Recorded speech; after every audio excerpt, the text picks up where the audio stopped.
I've always wanted to work with the industry because I firmly believe that science should come out of the lab and be developed into products, and it should be available for people to actually use in their life. At the end of it, every scientist should ask themselves, fine, I understood that this is how Nutra is going to sell. I understood now how genetics impacts human health. How do you take that into and translate it into something that somebody else who's a non-scientist can also use? When you become a scientist, where are the opportunities that exist?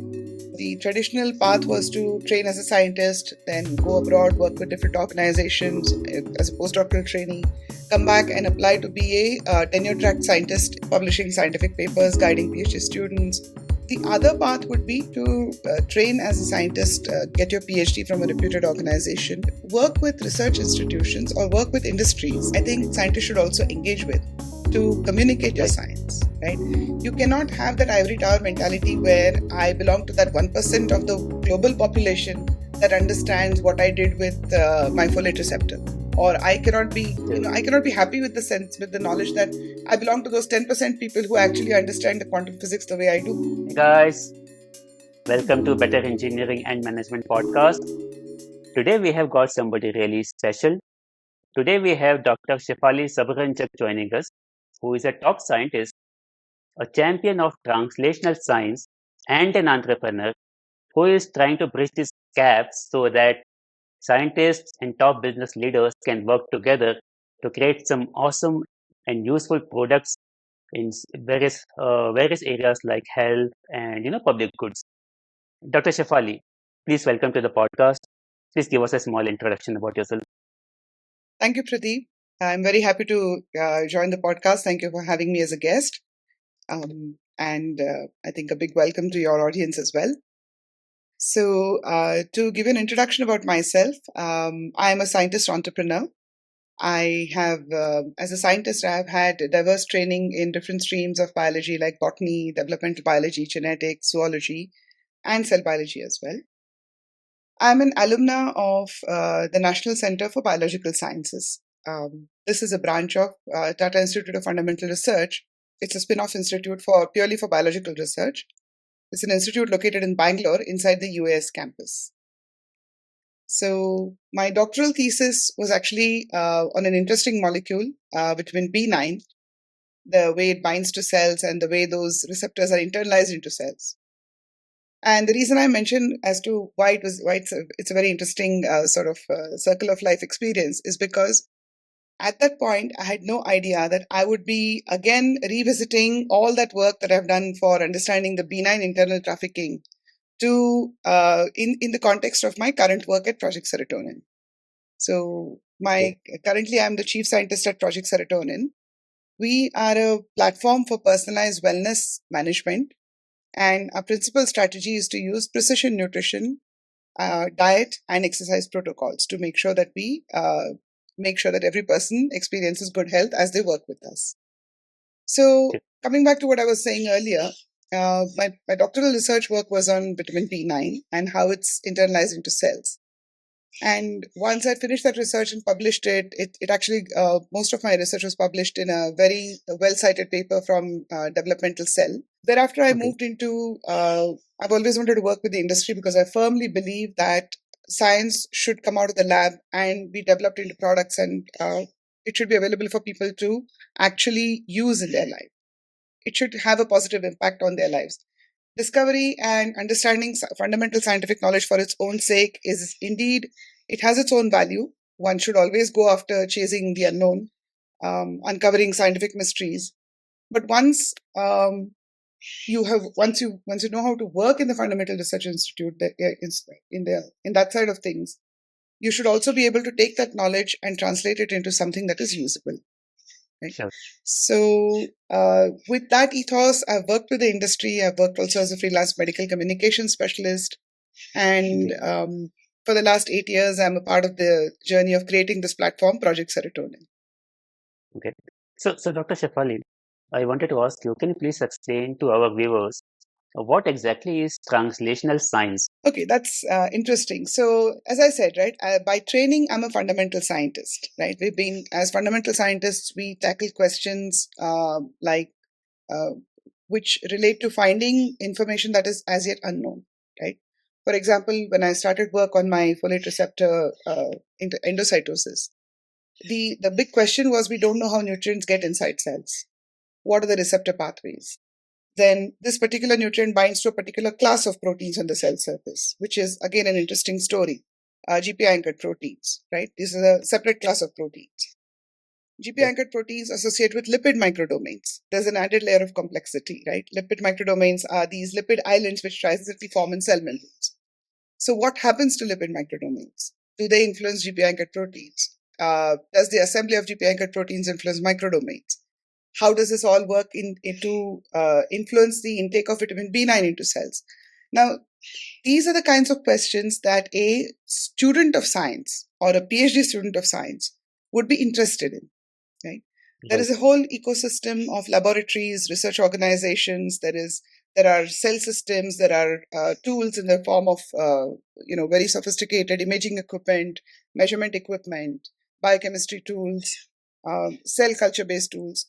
All this entire framework is set up to help somebody who's curious enough to go after such kind of questions, to go after them, to work, create their doctoral pathway, create a set of experimentation, ask a set of questions, and finally arrive at a body of knowledge. Right? This is how fundamental research is structured, across the world. Now, while this is an extremely satisfying and fulfilling intellectual journey, at the end of it, yes, every scientist should ask themselves, fine, I understood that this is how nutrient is going to cell, or I understood how cells are organized, or I understood now how genetics impacts human health. Whatever is your, whatever are the insights that you gain from your doctoral work or any other postdoctoral work as well. How do you take that into and translate it into something that somebody else who's a non-scientist can also use? That is the crux of translational science. Now, this applies across biology, physics, chemistry, anything, right? Electronics, computer science, whatever. So any insight or any body of knowledge that you gain from fundamental science efforts, how can you convert that into usable science? It could be products, it could be anything, it could be a algorithm. How do you translate that so that it is applicable to somebody in day-to-day life? That is the crux of translational science.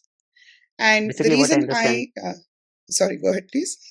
So I was saying what I have understood is like basically a non-scientist may not understand the jargon of science, right? Even this, for example, the chemical names and all those processes, right? So what you are saying is you simplify that whole insights basically. Like if you are, like say, working on these proteins and chemicals and all those elements, right?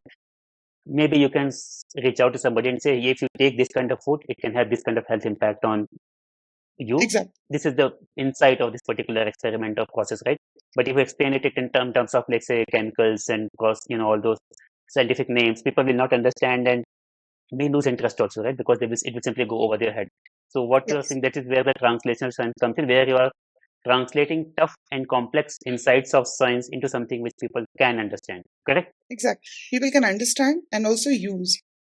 I mean, for example, since you mentioned chemistry, right? I'm just taking a sort of a very just an example here, right? If someone's working in fundamental chemistry and figures out that there's a component that can be added to, say, furniture polish or paint that will make it better resistant to microbial degradation or resistant to water. It's fine to know all of this as long as you're a research student. You get your papers out of it, you get everything out of it. How does it make a difference to the life of somebody else who's not connected with that industry? But if you take that molecule or if you take that technique, go to the industry and say, here is an improvement over a previous technique, or here is something that you can add to your product to make it better, then that reaches millions of people. It changes. Yeah. So that is where translational science is important. You should be able to create something that has an impact on somebody else who does not need to grasp the fundamental science behind it, but they can make use of, they can benefit from the knowledge work that you have done. Sure. I think that's very, very important work that you're doing, Dr. Shefali, because you see, a lot of experiments and discoveries happen in science. Sometimes they are finished, sometimes they're, even if they're unfinished, there are many insights that you can actually get from those experiments, right? And people are very curious also to know what is happening in the world of science. But since language becomes a constraint, and if you read some papers and all, right, probably will not understand much from them. So if someone like you who can kind of understand all those details and explain it to normal people who who are not from science background, it can be very helpful, and then they can actually start thinking of using them in their daily life or in the professional work which they are doing. It's very interesting, actually. uh, Thank you. okay. Yes, I agree. I mean, Yeah. that's been one of my aims as Mm. well, as to take Okay. what I understand, or take what we are trained to understand as scientists. Right? Okay. There's a lot of Sure. training that we undergo, right, from our bachelor's Okay. days, to think rationally, to separate the wheat from the chaff every time some information is thrown at us, to create experimentation, to validate hypotheses, to invalidate them. All of this Right. effort ultimately has to come out as a product uh, and reach other people's lives. So, Dr. Shefali, the next question that I wanted to ask is, in it's also true that we don't see many scientists in, you know, uh, in let's say business, in daily business. We have observed very less number of scientists in various fast-growing organizations, particularly startups. Okay, because I work in startups in Bangalore, right? So I have also kind of not seen many scientists in many startups. And probably one of the reasons is because there are not many channels where, let's say, business leaders and managers get to interact with scientists and know what are the new inventions or what are new products which they can make based on the new scientific findings. And also probably because, if you want to kind of include science in your business outputs, right? You will have to create a scope for researching and experimentation also, right? Because Correct. when scientists come, they will do some research, they will do some experimentation, and they will require some funding and all those things. Whereas people might be more, uh, they might be in their comfort zone to build something using the principles and knowledge that already exists, right? So, so Dr. Shefali, my question is, how do you kind of break this impasse where, both business people and scientists can work together and create something really smart and useful? So it's an excellent statement as well as a question, Pradeep, that you've made. It is true.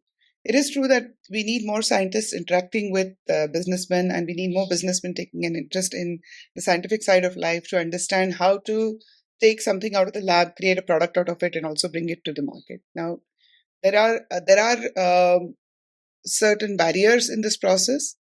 One is there are channels for regular interaction, so that, like you said, industrialists who have the financial power to support the creation of new products and services actually get in touch with the right scientists to to create that synergy.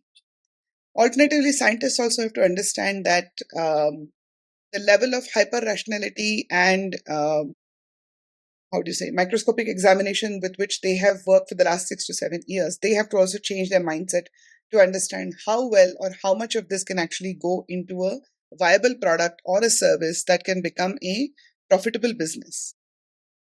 So there has to be a lot of interchange between both sides to understand each other's language. That is one. Yeah. Okay. Secondly, there have to be more ecosystems to allow for this kind of exchange and experimentation. Uh, there are lots of good ideas. Scientists can think of many things which many findings which can be translated possibly into products. But between the lab and the market, there has to be one experimental ecosystem which is designed to absorb failure also. Right here, Right. the question is, an industrialist says, if I put some money backing your idea, are you sure you're going to get money out of it? Right. A scientist says, I have this brilliant idea which I've just worked upon, I've thought of based on what is published research, like cutting edge research, but it will need a little Mhm. more validation. So Okay. who's going to support that validation? Right. That Okay. is where, and so we need a bridging channel to bring these two forces together. One is an intellectual force, the Right. other is a financial force. To bring these two forces together to create a testing ground where if something does Okay. not work early enough, both parties should be mature enough to walk away from it, start anew, move, pivot very quickly to a new idea. Right. It feels So like a, yeah, cultural change that should come so that, first of all, as you rightly mentioned, there has to be an ecosystem, right? Because if you don't interact, how can you work together, right? So Correct. maybe, whenever there is some kind of, let's say, conventions happening, just thinking out of the box, some scientific conventions happening, you can invite some businessmen. And similarly, when some startup events or organization events are happening, probably they should be inviting some scientists also to come and say, hey, these are the latest technologies which are happening. And probably both will kind of ignite each other's thinking also, right? Like, okay, this Agreed. technology is there is this scientific breakthrough already. If we can kind of use this technology to promote this breakthrough, maybe a product can come out of it. Just thinking out of the box. So yeah, there is a cultural change required, there is an ecosystem, and then there is funding required, right? Obviously, because as Agreed. you mentioned, Agreed. scientific research requires funding, and there is always a chance that whatever you started with may not get achieved, and probably something else may come out, during the whole Agree. process of Agree. experimentation. So, yeah, Yeah, you need a lot of agile thinking on both sides, right? I mean, right, see, it is true that any kind of biological research is expensive. right, But because if it's ultimately going to be applied to human health or any kind of human benefit, either in the nutrition side or health side, then that validation is also necessary. Although it is expensive, it is right, also necessary. So there has right, to be a willingness to come in with enough financial backing to let the scientists convert their fundamental concept into a product, to bring it to a product stage. Alternatively, scientists should also be willing to understand that the development is it's a process that requires think and rethink cycles very fast. You cannot don't have the luxury that you have when you're doing a PhD research. If one experiment doesn't work, I still have the next 6 months. I will repeat this, or I will change right. it slightly and repeat it. It's a different mindset entirely. If you're going to work towards creating a product for the market, you should be also able to think fast and change your model of thinking based on the results that you get or based on customer feedback that you get. So, but I agree Actually, with you. The yeah, ecosystem to allow this kind of thought and energy exchange from both hmm, sides, which right. where you, I mean, both sides are bringing in different strengths, and you understand the risk that if it works, yes, it will work very, very well.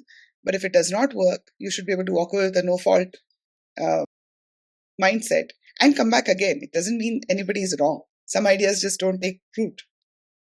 I think that's a very good point because if you see, uh, many startups fail anyway, though they are not science startups. I don't know Correct. whether you have followed the trends, but in Bangalore or in general also, even in America, right? It is said that 90% of the startups generally don't end up achieving what they started for, right? So same thing I think is applicable with science also, right? It's not like you started and there will be commitment, okay, that this result is bound to come because it's an experimentation. So little bit of, I think, as you rightly mentioned, the business people have to think slightly like scientists. Like I am doing an experiment. These are the possible results, or something new also may come. And they should also think, I believe, that even if the result doesn't succeed, how can they kind of monetize on that whole process of experimentation itself? Because that will also have a lot of insights, right? If there is an ecosystem where, let's say, a stronger science, community is connected with these smaller businesses, if they start communicating these insights, there can be kind of strong ecosystem where there can be tangible business value out of these experiments, whether they succeed or fail. That's what Agreed. I can So feel. there is, yeah. So while Yeah. we are lamenting the lack of ecosystems, it's not a complete zero situation. There are Hmm. efforts on the part. The government of India is making efforts to create this kind of ecosystem by giving startup Yes. grants, because Right. that's where, if an idea is going to fail, and if it fails early, then being backed by a grant is better than being backed by investment from someone per se, right? Yes. Yes. So Yeah. of course there are efforts going on, but Hmm. we don't have enough of those. I think if some experiments become successful, let's say there is a science-based project and an experimentation, and it is successful, and you create a product out of it successfully, and you kind of demonstrate that in the market, right? Let's say three, four such examples come, right, where they make really good success. All the other businessmen will automatically get attracted to it. They will start seeing the value, but those first, let's say, first five things have to come out in the market, and that is where I think the whole struggle is about. Where I mean, there are scientific projects, obviously, particularly in the health and chemistry, because you see, but what I have observed is most of those components are built in Germany or let's say some other countries and they're imported from there. But in India itself, probably that focus is not there where you spend some amount of money, build something. And that's why I think people are not aware how much they can gain out of a scientific research and bringing that into the business world actually, right? That's possible. That's possible. Also, Yeah. uh, the orientation of somebody who's worked in fundamental science, right? Scientists are trained to think that they can finish their PhD, they can finish their postdoctoral training. Maybe they could apply to another research institute in a different country, or come back to your own Yeah, country I think and become it has again a become like a scientist comfort leading zone other of his soul. scientists. Yes. Correct. So that is the general track that is projected, Yeah, right? yeah. I Um, think, for the please go ahead. alternative track projection, right, that you Hmm. can become a trained scientist, you can enter Right. the industry, and you can Hmm. possibly have a way to balance both your scientific interests and the interests Right. of the company that you're working with. Hmm. That journey is, I would say, it's probably feasible more today than maybe 15 years ago. But Right. we need more such. We need to expand. It cannot be limited to a few institutions or a few people who think this way. Right? I think The just as I mentioned, right, just like businessmen should think like scientists, Mhm. scientists should also think like businessmen that what is Exactly, the ROI, what is the return on this investment? If I'm doing an exactly. experimentation, how can I provide maximum returns on it, right? Then probably, because as you mentioned, right, if they are always thinking in terms of how, let's say they are doing PhDs, if this doesn't fail, I will go and do another PhD. That has become kind of a tradition where it is it is becoming disconnected from the business, right? From the daily utilities. Correct. So yeah, probably they should start thinking like businessmen and probably as you are doing yourself, right, Shifali, instead of completely relying on businessmen, you can become an entrepreneur yourself and kind of trying to get some funding and some kind of a, how should I say, some ecosystem and build products of your own. I mean, that Right. would also be very pretty awesome, right? It is an exciting way to think, no doubt. The journey is Yeah, also, I mean, the concept is very, how to say, appealing. And yes, it can work. It's not completely unrealistic. You do right. require a certain level of staying power to make sure that you Okay, see your idea into POC, idea to proof of concept to scale up and to actual hmm, product. So right. it does require scientists to also think like businessmen, and Hmm, businessmen to understand that there is a certain level of uncertainty when translating science into products or any kind of business model. right. So, and you require a lot of patience, perseverance, and staying power, especially in Right. the biology based industry. I think scientists have that naturally to an extent because they have been trained to be resilient, right? Because when they're doing experiments, right, they have to be patient. But yeah, Agreed. you Agreed. mentioned correctly. Yeah. So we do. So when we are doing our doctoral training, we are backed by grants, right? Our research Hmm. institutes are also backed by grants. So Right. there is a lot of financial power that is built that goes into creating the ecosystem. So that's a bit of Hmm. a, I would say, a small luxury. Okay. I mean, there are different challenges that you solve as a PhD student. We won't go into that, Hmm. but Right. the fact that there is an ecosystem made for you to conduct your research in, and in India, that those ecosystems have been improving over the last 15, 20 years, it's been very heartening. But Right. you need to have the same level of financial sort of support when you're trying to make things work in the market. And that journey can be, it has its own ups and downs as well. Right. So, It's just like any other business. So, agree. yeah. So Dr. Shivali, on the other side, there's one more question that I wanted to ask. What kind of career paths exist for students who want to become scientists, whether in India or abroad? That is still not very clear in spite of so many years, right? As students, we were always excited by science and kind of, but after all so many years, still the career path is not very clear. Like, what do you do when you become a scientist, and where are the opportunities that exist? So, if you can give some kind of highlight so that students who are watching this podcast, right, and who are interested in science, they can get some ideas like what they can do. So one thing is, one has to bear in mind is that a career in science, just like a career in Mhm. medicine, uh, can is not as accelerated as say a career in computer science or any other business path is. So one has to Mhm. be a little ready for that. Um, as I mentioned, the traditional path was to train as a scientist, then go abroad, work with different organizations as a postdoctoral trainee, come back and apply to be a tenure track scientist in either an Indian university or Indian institution or any other institution that one wants to work with. Um, Okay. that still does exist as a path for a scientist, where your work is focused on creating uh, solving problems at a fundamental level, creating more and more knowledge, publishing scientific papers, guiding PhD students, and also, create basically act as a, work towards a professorship and higher accolades in science. The Okay. other path would be to train as a scientist, get your PhD from a reputed organization, and work with research institutions or work with industries. There are companies that produce biologics, there are companies that produce different drugs. So Right. there is speaking as a biological fundamental scientist, I'm sure there are similar streams in the chemistry and physics side as well. So there are industries now that will employ you as a scientist after your PhD. Right? So it's not as if there are new avenues emerging. It all depends upon whether the how well your own interest aligns with what is out there in the industry. For example, if you're interested in the world of insects and entomology, then you should probably look towards working with an agricultural products company after your PhD. Right? If you're interested in something that is human health related, then there is a slew of companies that are making human health products, biological products, non-biological drugs. There's a lot of interest. There's a lot of avenues there. So one has to understand where one's interest lies, and then look at the industry landscape as to whether you can get gainful employment after your PhD or not. Definitely, employment is a big concern because, right, you want to kind of, you have a livelihood to care Of for, course. and so the things that you mentioned, right, these are for India also equally applicable right now. You see those things emerging in India as well, or you were particularly talking about abroad?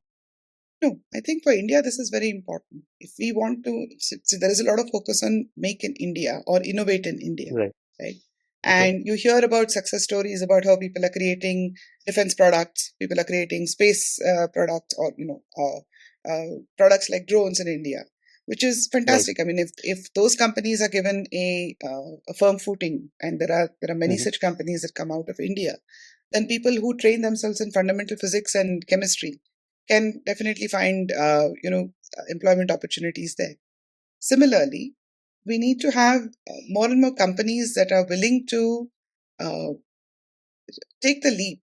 If creation of a new product is a huge effort on both the side of the fundamental researcher as well as the investors who invest in those ideas. So, but there has to be more avenues for people to come and take that, bridge that gap between researchers and business. If there are more Okay. companies that are working to create newer and newer products, then of course, that sets up the trend for students of fundamental sciences to come and join that industry.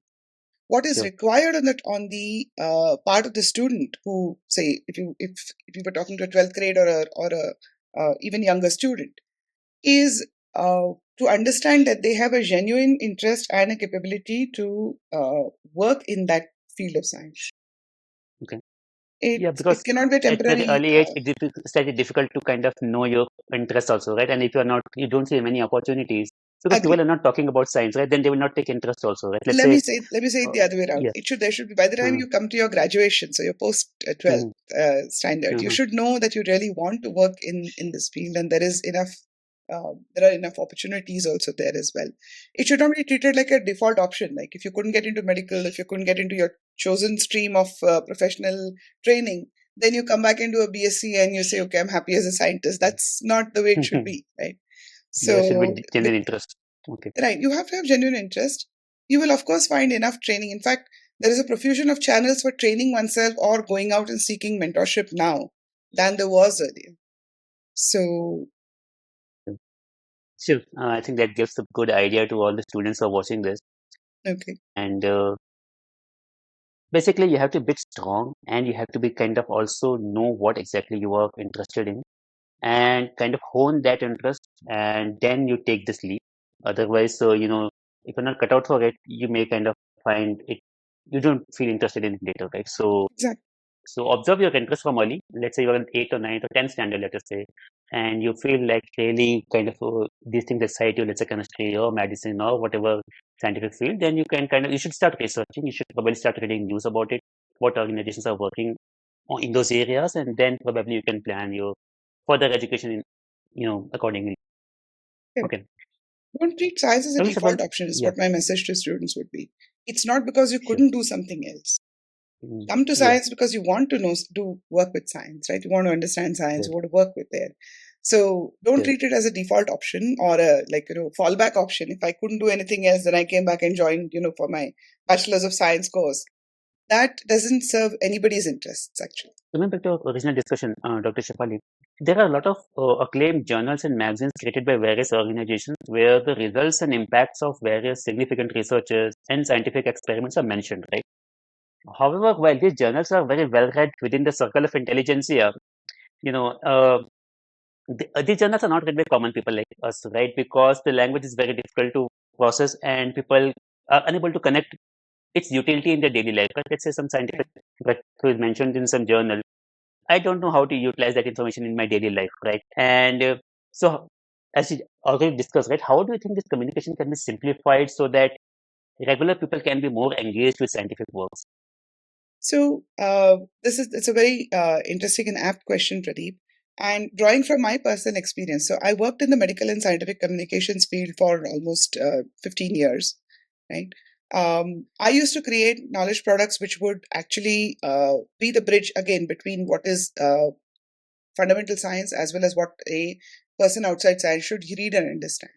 So Okay, scientists have to actually gain communication skills and learn to create products like books, blogs, where you can refer to original science and understand what is being stated or what is being validated in fundamental research.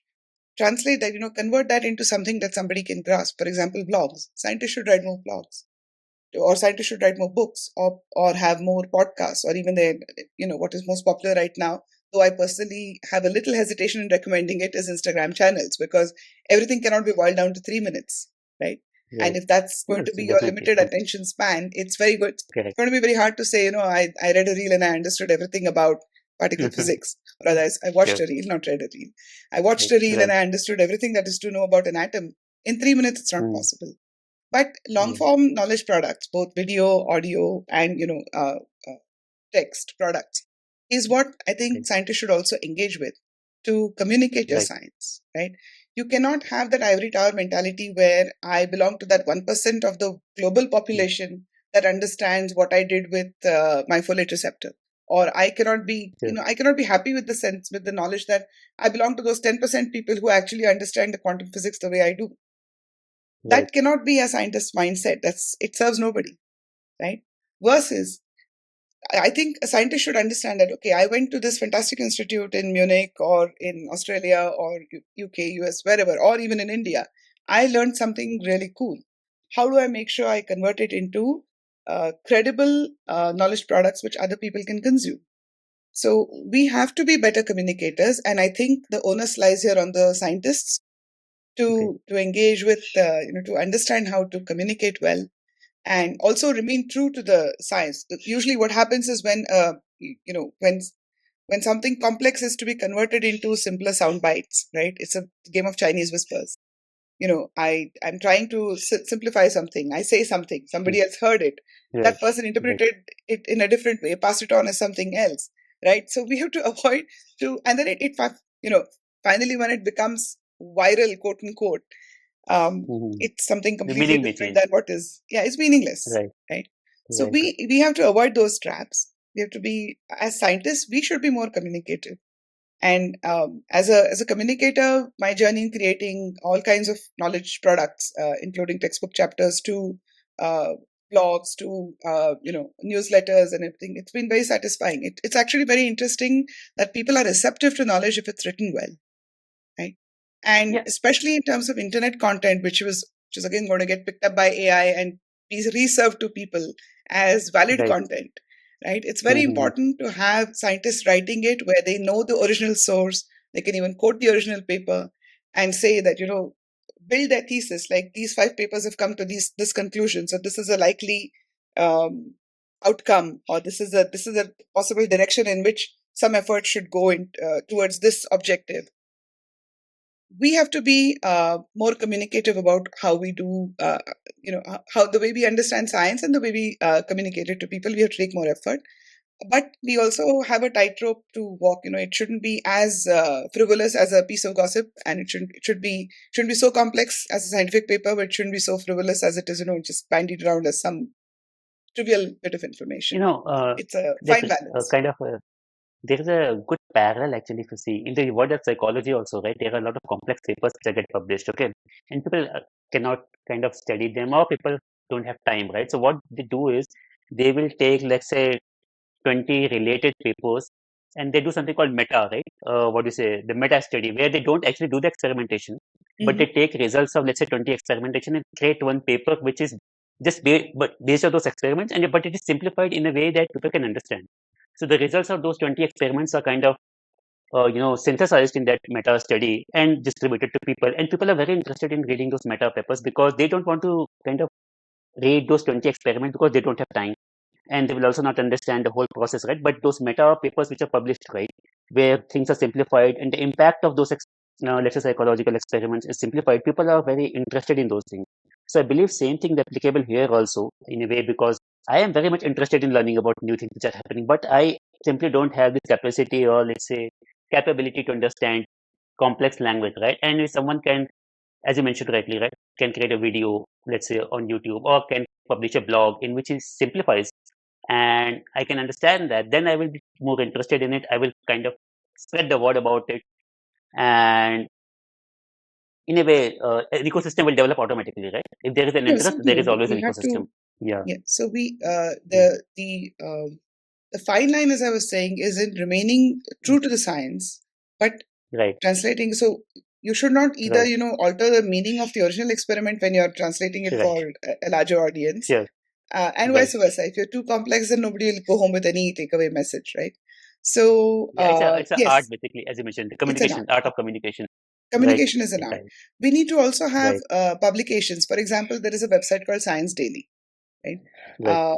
Then there are different magazines. I think Vox Media has a magazine or there are magazine sections dedicated to what is emerging in health, technology, science, Mhm. etc. Right. So Right. so if such more channels of outreach are created where the scientists actually take care to be true to the fundamental research but convey the meaning. The meta-analysis I that you think there is mentioned just is actually a very, very uh, rigorous scientific exercise. It is meant right. to summarize Right. papers that are published in the last, say, 5 or 10 or 15 years. Because Right. like you said, everybody can't read every paper. Even the scientists don't have time to Sure. read every single paper in their field. So we as scientists also rely on the findings of meta-analyses. But Right. those are very rigorous scientific exercises where somebody actually defines what kind of trials were chosen, what Right. kind of Right. outputs were examined within a certain frame of reference, right? As you rightly So mentioned, the meaning should not get changed because of this meta study, right? So, correct. No, the meanings don't change. yeah, Meta-analysis actually right, help you to consolidate knowledge right, that's there in the field. But right, you know, in science, everything can be questioned, examined again, and new findings and new right, conclusions can be drawn. So we don't take it true, as a final word, but meta-analyses are useful to for us to summarize. You can, of course, question the findings of those analyses. Whether right, correct. and I mean there are many This riders is and caveats in interpreting all kinds of papers.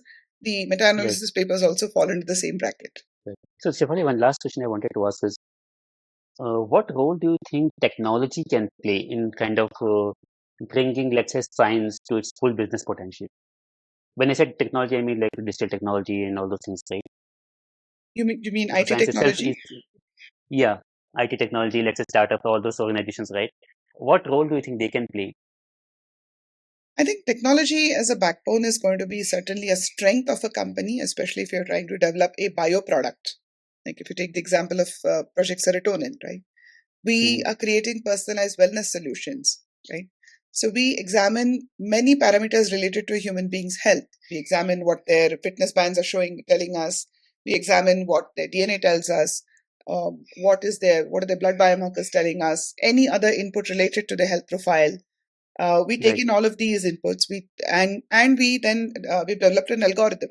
So we've created knowledge systems to store all this data in an organized fashion. Again, there's a okay, huge tech element there. Of course, you can't organize all of this data right, in paper format or any other physical format. You sure, have to have it right, in a IT based knowledge system. So we created right, knowledge systems. We created algorithms. That is our team at Project Serotonin. And therefore, crunching all this data and serving it back to our program subscribers, then taking data back from them in return in a cyclic fashion, in an iterative fashion. All these processes cannot work without a good IT backbone. So Right. depending upon the product that you're developing, of course, technology plays a significant role in helping you develop any kind of bio-based product. Right. So I think, again, that's another huge area of collaboration where people who are trained in fundamental biology, chemistry, or physics can Right. work with people who come from training in the IT sciences or computer sciences, Right. and then create a product together. I think cross-functional talent, the crosstalk between different kinds of talent and different, how do you say, a variety of intelligent people is very crucial to forming new bioproducts, especially for the Indian economy. And considering I that, think that's we have yeah. very regional needs, and we have very regional nuances to our way of life, right? Right. We actually have a chance of creating a variety of products that are suitable for our country, our people, right? So, and there the union between people who come with diverse kinds of uh, knowledge based learning and training is very, very important. And IT does form a very significant part of that, because handling all this data in a cohesive fashion, where you get to look at, I'm not even exaggerating, where you get to look at 300 parameters related to an individual at once, right? These are not disparate inputs coming in. They've all been collected, they've all been normalized, and now you're understanding an individual's health profile. It's a fantastic use of technology, and without technology, us biologists could not have done it. We have the right Yes. ideas, right? We Right. understand. In my head, I can work out how to correlate 5 parameters of a person in conjunction with the rest of them. But if I have to convert it into something tangible, I do need a tech framework to make it all happen.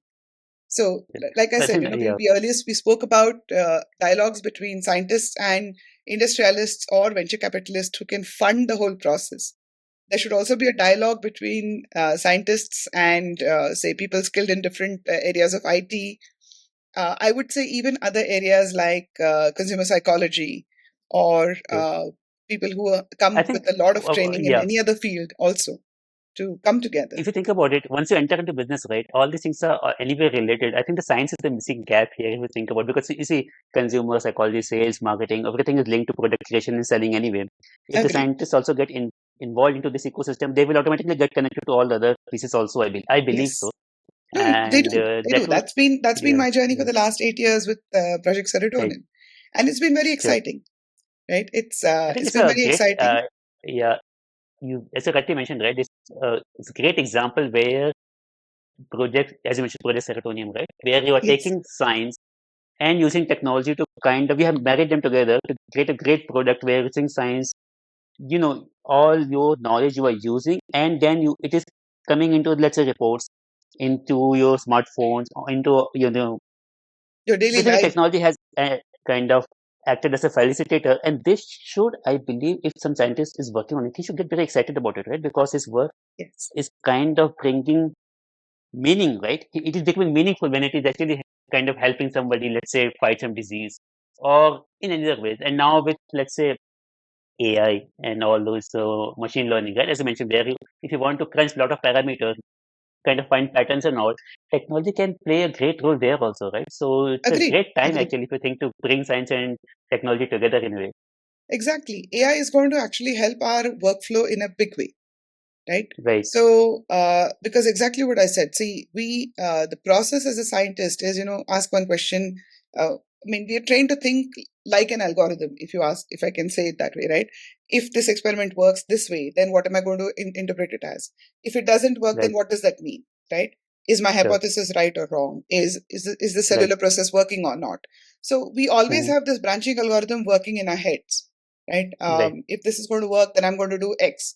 If experiment is successful, then I can talk to somebody, do X plus Y together. That's how our doctoral training trains us to think, right?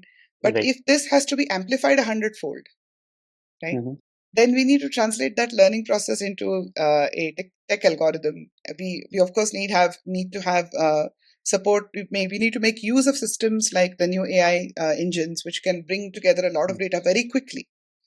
Right? We can actually shorten the time that we do in literature research per se. If I need an answer of whether how many researchers or how many papers are published with respect to this question in my mind, right? I mean, about 15 years ago, I would have had to go to the library and pull out all these papers, right? Right. Even a digital library like the online papers and PubMed repository, I would have had to do it myself. Now I can train my AI assistant to do that. So it shortens research time. It can help you sharpen your thinking very quickly, right? It'll also help potentially, you can avoid some pitfalls because you already got the answer that some things are definitely not going to work in a particular way.